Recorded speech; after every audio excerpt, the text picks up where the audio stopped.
Hi everybody, today is January 29th, 2013. Thanks to one of my subscribers, they sent me this link. Government wants to dispose of radioactive waste by putting it in our silverware. Department of Energy wants to let radioactive scrap metal back into consumer products. Notice it says back into.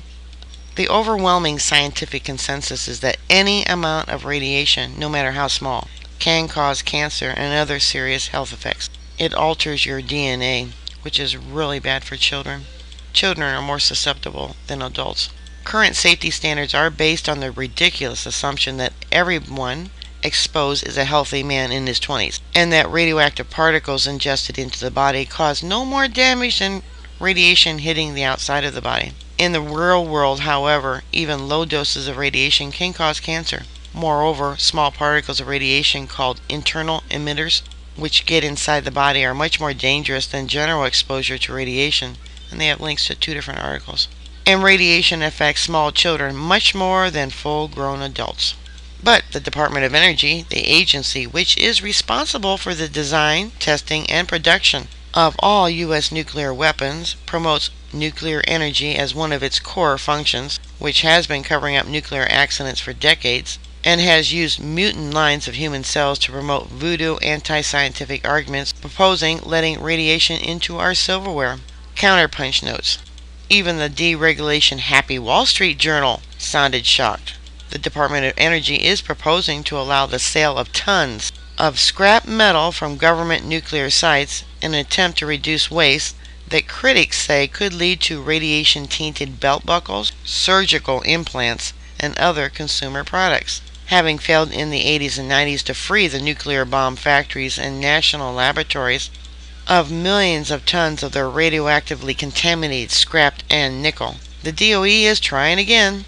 Its latest proposal is moving ahead without even an environmental impact statement, those messy EISs involving public hearings. So you can imagine the DOE's reluctance to face the public over adding yet more radiation to the doses we are already accumulating. Let's not forget the fallout from Fukushima that we're all getting.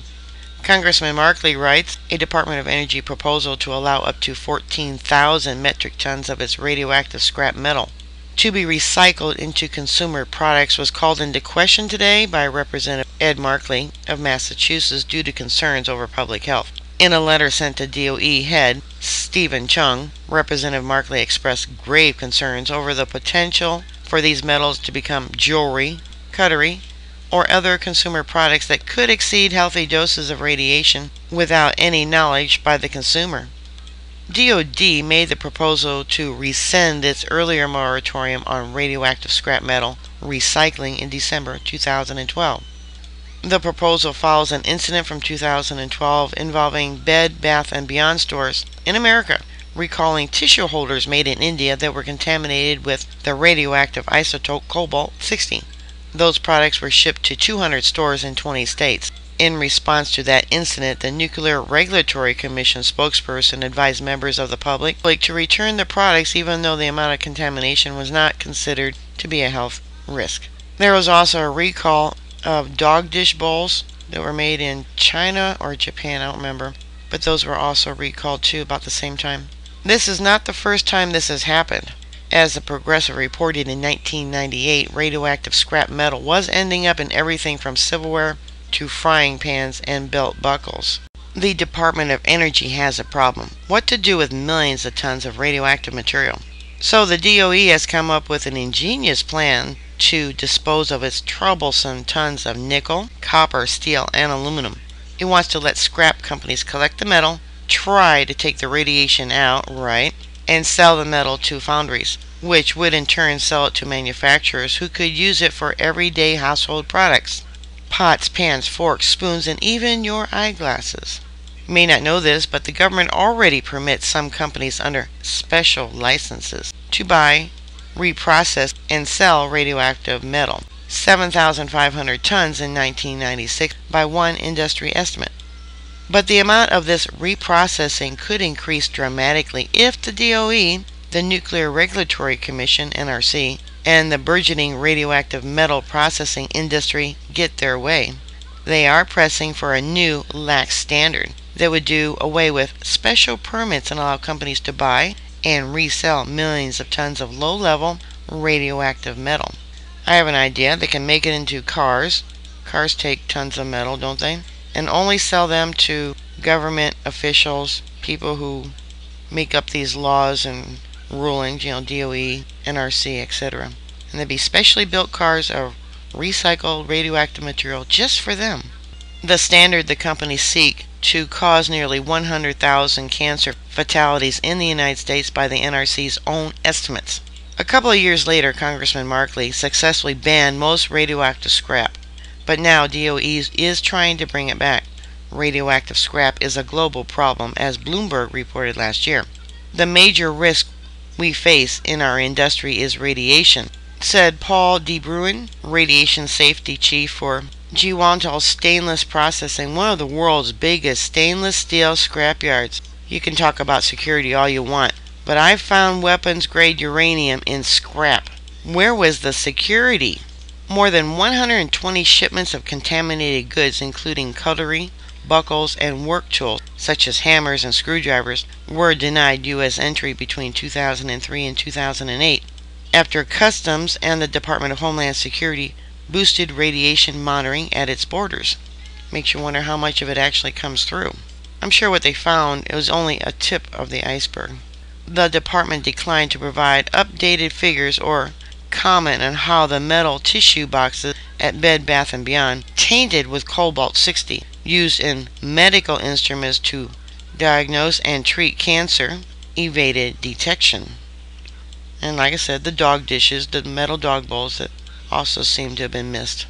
The general public basically isn't aware that they're living in a radioactive world, according to Ross Bartley, technical director for the Recycling Bureau, who said the contamination has led to lost sales. Those tissue boxes are problematic because they're radioactive, and they had to be put in a radioactive disposal. Abandoned medical scanners, food processing devices, and mining equipment containing radioactive metals such as cesium-137 and cobalt-60 are picked up by scrap collectors, sold to recyclers, and melted down by foundries, the IAEA says. Dangerous scrap comes from derelict hospitals and military bases, as well as defunct government agencies that have lost tools with radioactive elements. Chronic exposure to low dose of radiation can lead to cataracts, cancer, and birth defects, according to the U.S. Environmental Protection Agency. A 2005 study of more than 6,000 Taiwanese who lived in apartments built with radioactive reinforcing steel from 1983 to 2005 showed a statistically significant increase in leukemia and breast cancer. India and China were the top sources of radioactive goods shipped to the U.S. through 2008, according to the Department of Homeland Security. Bartley, a metallurgist who has tracked radioactive contamination since the early 1990s, said there's no evidence the situation has improved.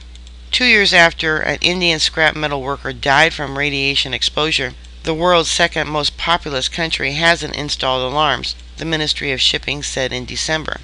The same thing could easily happen again tomorrow, said Deepak Jain, 65, who owns the yard where the worker died. We have no protection. The government promises a lot, but has delivered absolutely nothing. Indeed, we are being bombarded by low-level radiation from all sides.